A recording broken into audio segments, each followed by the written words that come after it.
Arman Tsarukyan isn't buying the respectful front Ilia Topuria has put on during his rapid rise to the top of the UFC lightweight division.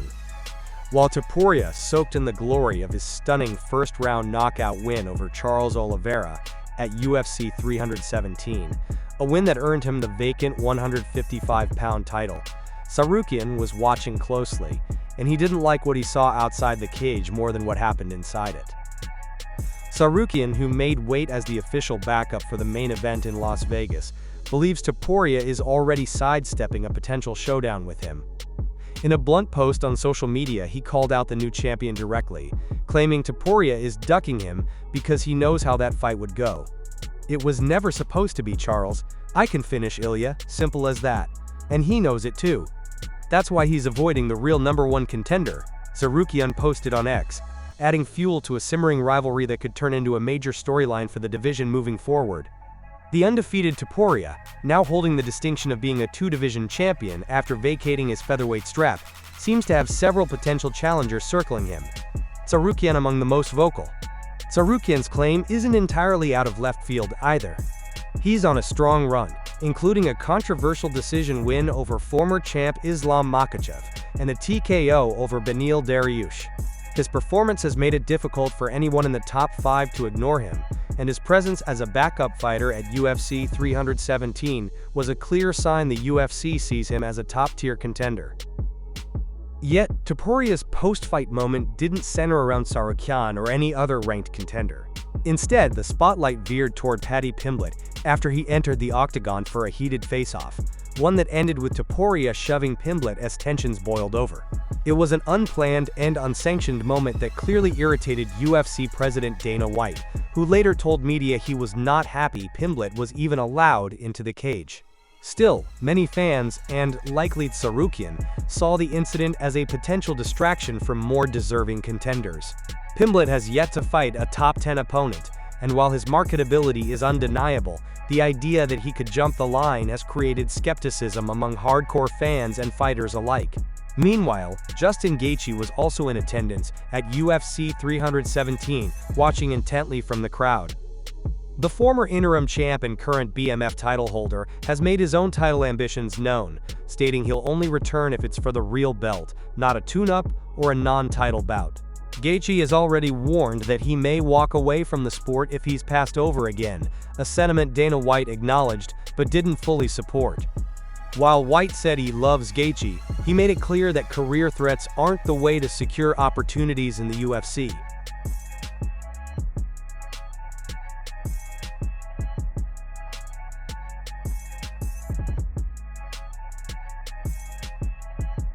UFC 317 delivered exactly what fans hoped for. While Ilia Topuria's stunning first-round knockout of Charles Oliveira stole the main spotlight, Alexandre Pantoja's dominant co-main event victory over Kai Kara France was equally impressive and deserving of attention. The flyweight champion extended his streak to 4 successful title defenses with a commanding performance. Yet he still doesn't seem to get the recognition he truly deserves, both from fans and within the pound-for-pound rankings.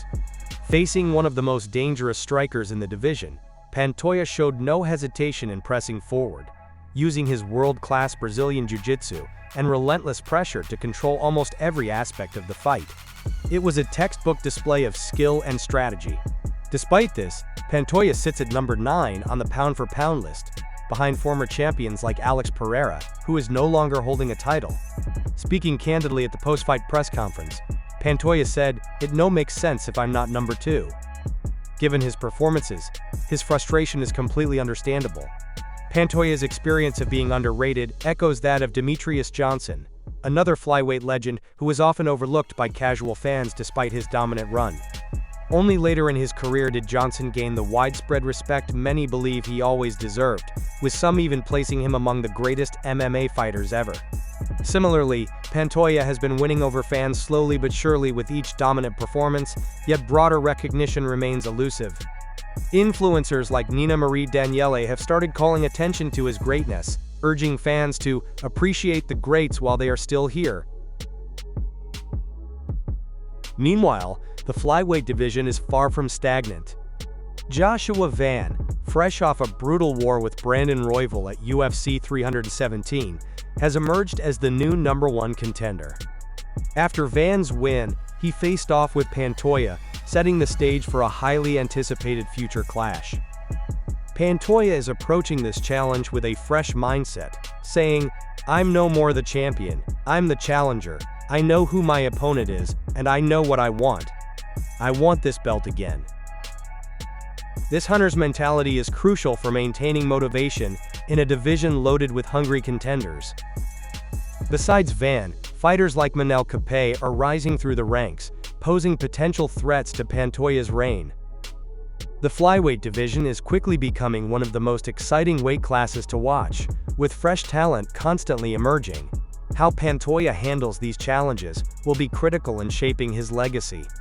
In the end, the big question remains: is Alexandre Pantoja the most underrated champion in UFC history, or is it the flyweight division itself that struggles to gain respect from the wider MMA community? Either way, Pantoja's continued dominance is hard to ignore, and it will be fascinating to see who steps up to challenge him next in this fast-evolving division. Fans and experts alike will be watching closely as the flyweight landscape unfolds in the months to come.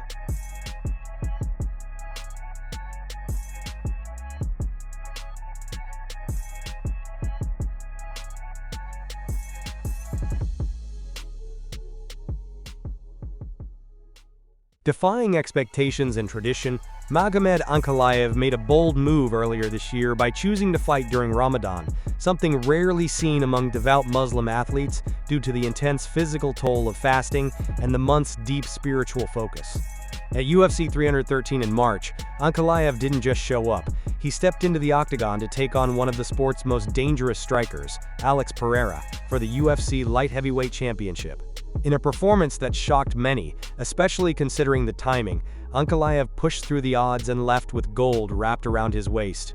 Despite Pereira successfully stuffing all 12 of Ankalaev's takedown attempts, the Russian light heavyweight didn't falter. Instead, he flipped the script, applying relentless forward pressure and showcasing his striking in a way few expected. Remarkably, Pereira, known for his elite kickboxing and finishing power, looked uncomfortable during extended exchanges.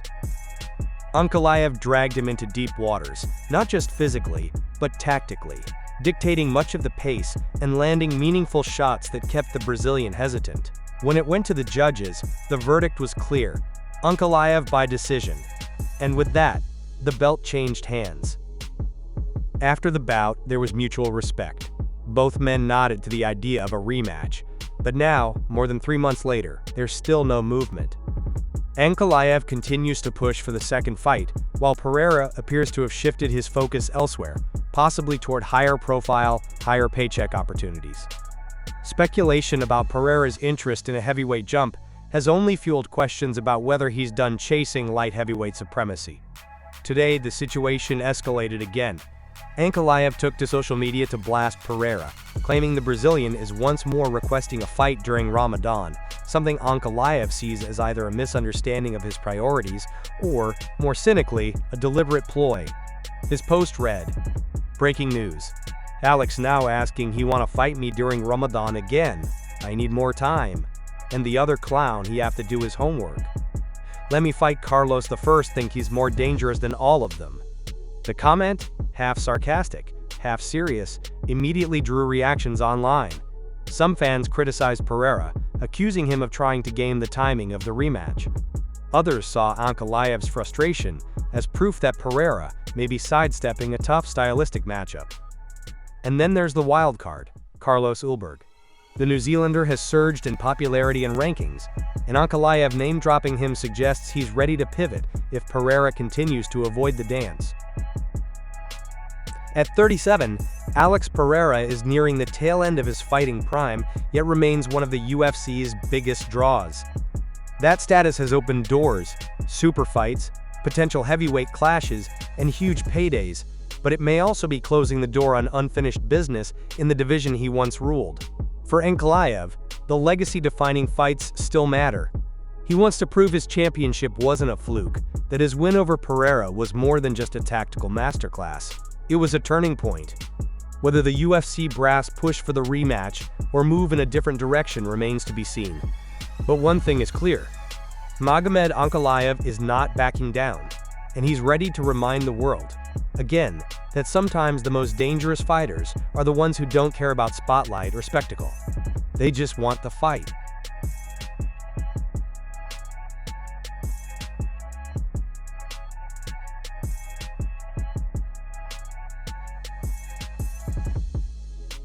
Tom Aspinall, now the undisputed UFC heavyweight champion following Jon Jones's retirement, is gearing up to make his first full title defense in the near future. The heavyweight division has been reshaped significantly since Jones stepped away, and UFC President Dana White has publicly indicated that a fight with French contender Ciryl Gane is the matchup that makes the most sense right now. In an exclusive interview with Helen Yee, Dana White commented on the situation. "It's probably the fight that makes sense. I still haven't talked to Tom, but he's been incredible to work with. Whoever I tell him to fight, he's fighting." Ciryl Gane, who has challenged for the heavyweight title twice before, is currently the leading contender for Aspinall's belt. After rebounding with back-to-back wins, Gane has expressed confidence that the fight is imminent. "I know my manager talked with Hunter Campbell about matchmaking this week," Gane said, referring to ongoing UFC discussions. "We are really confident about this fight happening because I'm the #1 contender. This makes sense." While Gane's recent performances have been solid, some fans and analysts have voiced mixed opinions. His controversial decision win over Alexandre Volkov raised questions about whether he is the most compelling challenger for Aspinall. For Aspinall, however, the focus is clear. He's eager to leave the delays behind and get back to active competition. In a recent interview, he laid out his ambitious plans to fight twice in 2025. "I have wasted enough time now," Aspinall said. "We're looking to get a fight booked quick, and it's looking like it's going to be pretty soon. I would like to fight at the end of the year as well." The Aspinall-Gane matchup carries both logic and marketing appeal. The England versus France rivalry adds an extra layer of excitement, while neither fighter has faced the other before, making the bout fresh and unpredictable. The UFC appears to be moving swiftly to finalize the fight, with ongoing talks between Gane's team and the promotion indicating an official announcement could happen soon.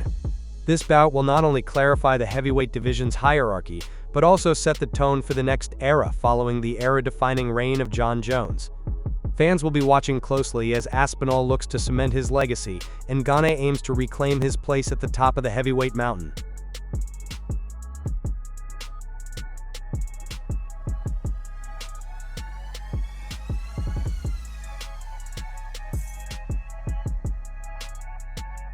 Sean Strickland found himself in the middle of controversy once again, and this time it had nothing to do with a UFC-sanctioned bout.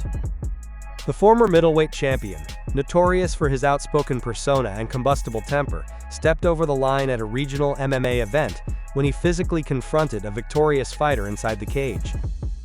The incident took place at Tuff-N-Uff 145 on June 29th at the Theater at the Sahara in Las Vegas, where Strickland was cornering his teammate, Miles Hunsinger, alongside fellow UFC fighter Chris Curtis.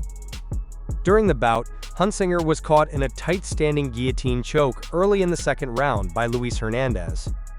The submission was decisive and swift, and Hernandez celebrated by allegedly taunting Hunsinger's corner with gestures and words aimed directly at Curtis and Strickland.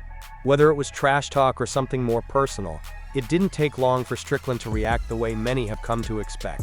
Moments later, Strickland stormed into the cage alongside Curtis. While Curtis appeared to be attempting to de-escalate the situation, or at least engage Hernandez verbally, Strickland took a much more aggressive route. He walked straight up and threw a punch at Hernandez, who had just gotten his hand raised in victory. The punch landed, and chaos ensued as event officials and security rushed in to prevent further escalation. After a brief exchange of words between Hernandez and Curtis, both UFC fighters exited the cage, leaving behind a stunned crowd and more questions than answers. At the time of the incident, there had been no public comment from either the UFC or Tuff-N-Uff, and the Nevada State Athletic Commission had yet to issue any statement regarding disciplinary action. However, Strickland's actions could very well draw sanctions, as entering the cage and assaulting a fighter outside of competition is a serious breach of both athletic and legal conduct. This isn't Strickland's first brush with controversy outside the cage. He's been involved in multiple public altercations, including viral videos where he spars, or outright brawls, with influencers and content creators like Sneeko and Nick Nayarcina. His social media is a minefield of inflammatory takes, often veering into provocative territory. For fans, Strickland has always been a chaotic figure, but his behavior at Tuff-N-Uff may test the limits of even his most loyal defenders. Meanwhile, Hernandez improved to 6-0 with the win and gained some notoriety of his own in the aftermath, while Hunsinger dropped to 7-2. The scuffle overshadowed what should have been a breakout moment for Hernandez and turned attention once again toward the increasingly problematic presence of Sean Strickland. Whether this latest outburst leads to a suspension, a fine, or more serious fallout remains to be seen, but it's clear that Strickland continues to walk a fine line between fighter and liability.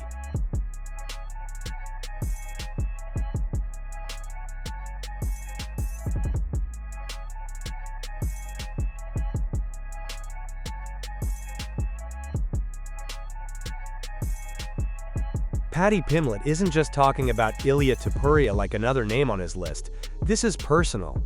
The rivalry between them has simmered for years, but after UFC 317, it feels like it's reached a boiling point. Topuria, fresh off an impressive win over Charles Oliveira to claim the vacant UFC lightweight title, stood tall as a two-division champion, holding both the 155-pound and featherweight belts. The moment was historic, but it was quickly overshadowed by what came next. Pimblett, who was cage-side for the event, entered the octagon post-fight and got directly in Topuria's face. What looked like it might be a respectful moment turned hostile in seconds, as Topuria shoved Pimblett in front of the cameras. Though the shove was brief, the energy behind it was unmistakable. This is no staged drama. Afterward, Pimblett didn't hold back. Speaking to ESPN on the UFC 317 post-fight show, he made it crystal clear that the feud is not manufactured. It's deeply rooted. Pimblett described how he has no intention of a quick knockout or submission should they ever fight. He wants it prolonged. He wants violence. He wants to dominate and punish. "I wouldn't even want to finish him fast," Pimblett said. "I'd want to finish him with a minute left in the fight after I've elbowed him 700 times. I'd want to disfigure him." It's not common to hear a fighter speak that bluntly, but with Pimblett, there was no sense of bravado, only pure animosity. He also mocked Topuria's post-fight shove, calling it weak and dismissing it as a showy gesture, especially considering Topuria had both belts in his hands at the time. It was a swipe at the champion's bravado and a challenge to his toughness. Pimblett clearly feels disrespected and underestimated, and now he's not just chasing a name, he's chasing revenge. Despite the drama unfolding on live television and what looked like the perfect setup for a blockbuster rivalry, UFC President Dana White threw cold water on the idea immediately after. At the post-fight press conference, White expressed clear frustration with the entire octagon confrontation and said Pimblett shouldn't have been allowed in there at all. That comment hints strongly that the UFC may not be looking to make the Topuria versus Pimblett fight just yet, despite the clear narrative momentum. Still, this confrontation has sparked new life into a lightweight division already in flux. With Islam Makhachev having moved up to welterweight and vacated the title, new contenders are emerging. Justin Gaethje, Arman Tsarukyan, and Mateusz Gamrot are all circling the top of the division. Topuria may have options, but the story with Pimblett is already writing itself. What began as backstage banter and social media shots has turned into a real grudge, complete with physicality, public insults, and deeply personal stakes. Whether the UFC wants it now or chooses to let it build even further, this feud has the kind of heat that's impossible to ignore. One way or another, it seems like only a matter of time before these two settle things in the cage,